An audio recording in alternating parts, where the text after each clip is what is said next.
Cheryl Miller, one of the most influential and respected individuals in women's basketball history, just caused a volcano eruption. Eruption with her recent remarks against the Indiana Fever, a discovery that is likely to have an impact on the WNBA as a whole and causes several wheels to move. We need tough and fair negotiators and visionaries, and we need a bully. We need a bully behind the table. The legendary USC athlete, regarded as the best female basketball player in history, revolutionized the game with her exceptional abilities and a vast list of awards on the court. Despite being retired, the Hall of Famer continues to hold a significant influence in the WNBA as a coach and pundit on the sidelines. Her creativity in deciphering the intricacies of the game is unmatched. Miller's remarks set off a chain reaction of inquiries, like, will her previous participation with Does the rookie team's fever result in a breakthrough? Come along as we open the treasure trove and solve the riddles behind Cheryl Miller, a UFC great, and what this means for the Caitlin Clark's team going forward. Miller, Cheryl. One of the greatest of all time, she was an icon in her own right. Miller won early and went crazy at Riverside.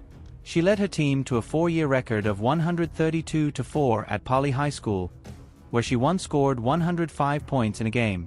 This included 4 consecutive CIF titles and an 84-game winning run.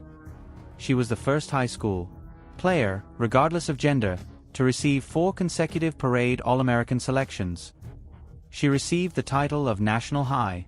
In 1981, he was named School Scholar Athlete of the Year and set state records for both career and single-season point totals. She maintained that success at USC, where she guided the Trojans to back-to-back titles and a 112-20 overall record over 4 seasons. She was voted the MVP of the NCAA tournament in both 1983 and 1984. She was chosen to be the Naismith 3 Player of the Year awards and 1 Wade Trophy. She was a 4-time Kodak as Welt All-American and completed her career with almost all of the school's records, including career rebounds, career scoring, and scoring average. Total number of field goals and free throws made. In 1984 to 1985, she was named the ESPN Female Athlete of the Year.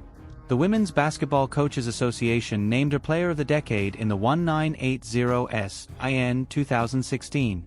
Miller was selected as the Pac-12 member of the conference's All-Century squad in March 2016. Player of the Century. You can envision a noisy career. We're not finished though. Miller received his USC induction. Her number 31 jersey was retired by USC in November 2006 after she was inducted into the Hall of Fame in 1995. She was admitted into the Pac-12 in 2018. For the first time, women were recognized in the conference's Hall of Honor. Miller's performance abroad. Gold medal performances at the 1984 Olympics, the 1983 Pan American Games, at the 1986 Goodwill Games, when she was the team's top scorer. With a powerful figure in the WNBA. Did you know that she never played in the WNBA? Since Miller graduated before the professional league existed from USC, the WNBA wasn't established until 1996. If her knee issues hadn't occurred, she probably would have played in the league. That quickly ended her career. Miller didn't stop there. She picked up the John Wooden's hats and brushed off her boots of leading Langston, USC, and the WNBA's Phoenix Mercury. She moved out of the coaching spotlight to work for TNT for 17 years as a television reporter and analyst before going back to coaching. Beyond her personal accomplishments, Miller has had a significant impact on women's basketball. She cleared the path for upcoming generations. Notable female basketball players, such as Caitlin Clark, a budding star with the Indiana Fever. Obviously Cheryl, she's like one of the pioneers of our game and just an awesome individual. Like her personality just radiates, like being around her, it just makes you smile. Like she's just such a cool human. So for her to get to coach us, like super exciting for me. I was super excited when I heard that news. Like just a great opportunity to be around somebody that's given so much to this game and to get to enjoy this, my first experience with her, honestly. Reggie is another fan who offers Cheryl flowers since she has had a big impact on his career. Miller's younger brother, is a basketball player who has been inducted into the Hall of Fame. The extent of Miller's connections with her record, the Indiana Fever have already generated excitement in the Women's Basketball League. As a catalyst for change and a foster of fresh talent, it is anticipated that the rookie squad will rise to prominence following its own share of recent WNBA setbacks. Miller's perception and authority in the game might be utilized as a motivating factor when she is in charge.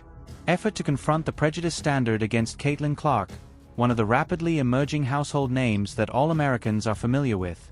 When they first met in July at the WNBA All-Star Game, the veteran gushed over Caitlin Clark's performance, praising her ability to pass the ball and get open. Caitlin's got great handles. The one thing that I don't think people really appreciate about that young lady's game, she can pass the ball. We continue to prod her to discuss the rivalry between Indiana Fever Caitlin and Chicago Sky Angel Reese and Clark. Miller remarked, Been able to step back and watch from afar. I love and appreciate the rivalry. I love what they've done for the women's game from a collegiate level to now. And it's working. And it was only a matter of time. And great narratives, great storylines. But now the bottom line comes down to one thing. It's about basketball. And it's about wins.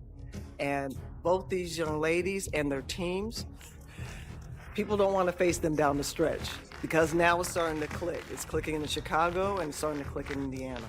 very tactful, isn't that right? Don't be comfortable though. The Trailblazer, Women's Hoops, Alta Spoo Fire, and Brimstone. She fervently promotes opening doors in women's basketball and works to address concerns of gender inequity in the sport and beyond. Miller destroyed the league record during the pre-game interview for the WNBA All-Star Game. The negotiators who assembled the new television rights package.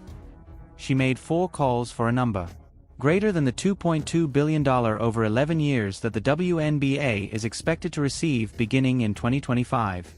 Not great with numbers, low ball. Why do you say that? That's a low ball. Billion over 11 Not years. enough. Not even close. Now, I'm not trying to inflate it a whole lot, but a 2's nice, and 8 would be better. That's what I'm talking about because they know. They know. And we certainly have come a long way. And I'm not about gouging, but it's a long time overdue, and we're going to continue to get better. The WNBA should be thrilled about the possibility of quick growth of women's facilities and more with a giant like Cheryl Miller. Openness in the leadership of the league. Not to mention the Indiana Fever, who made the most gains. Their admirers were ecstatic to see Caitlin Clark, Aaliyah Boston, and Kelsey Mitchell, their 3 All-Stars, are given the chance to receive coaching by Miller. Miller's encouraging remarks also stoked the flame. Indiana has a very, very bright future. It's one thing to be young, and they're learning how to play the game, and they're learning about their mistakes and how to correct them faster. And so they're making those game, in-game and out-of-game adjustments. The only thing I see that's going to happen the older they get is how to stop the run sometimes and how to change, the momentum during games. But this is not a team people want to play because not only are they getting better, but they're confident and they show no fear. Given Christy Sides's recent setback as head coach, we shouldn't be shocked too. Next season, expect to see a familiar figure on the sidelines. Watch our other videos as Caitlin Clark takes over as the new WNBA record holder in the past. Remember to like, share, and subscribe.